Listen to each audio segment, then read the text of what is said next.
Hi, my name is Sean. Today we're going to be talking about G.I. Joe issue 304 from Image Comics and Skybound, written by Larry Hama. Um, this is a cool series. It's come back, of course, G.I. Joe and Transformers under Image and Skybound. I know they're expanding the G.I. Joe thing with more standalone miniseries. I think there's a Scarlet miniseries coming out and a Destro one. Those are not associated with this, though. It's not the same continuity.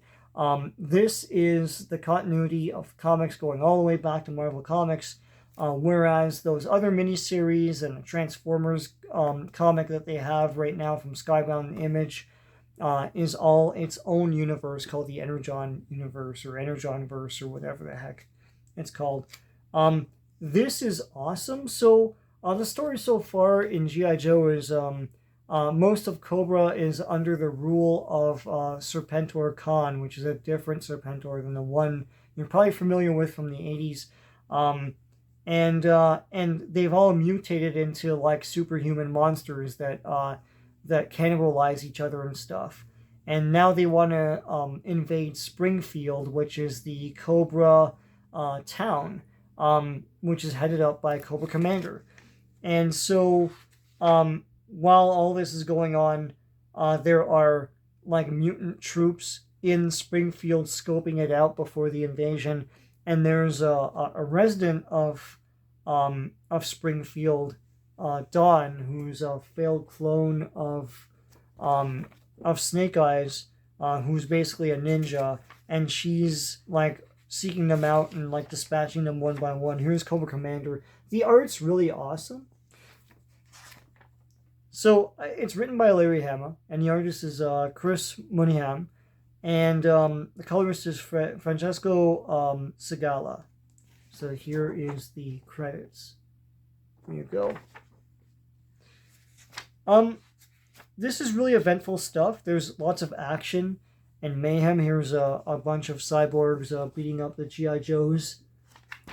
It's funny because, it's based on G.I. Joe, the Hasbro toy, and they haven't really made a lot of G.I. Joe stuff in a while. I know they make a lot of stuff for the collector's market, and I know they make those classifieds and stuff, but this is harkening back to when they were smaller and they can fit in vehicles and everything.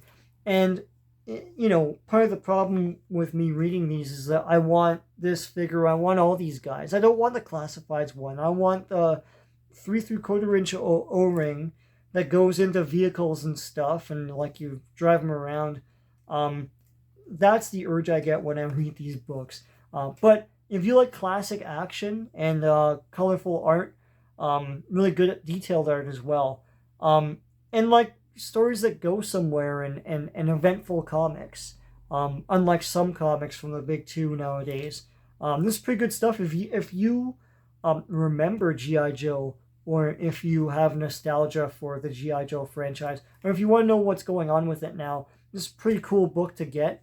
So I mean, Image and Skybound, they're doing a great job with the G.I. Joe stuff so far. And I recommend this one. Until next time, take care.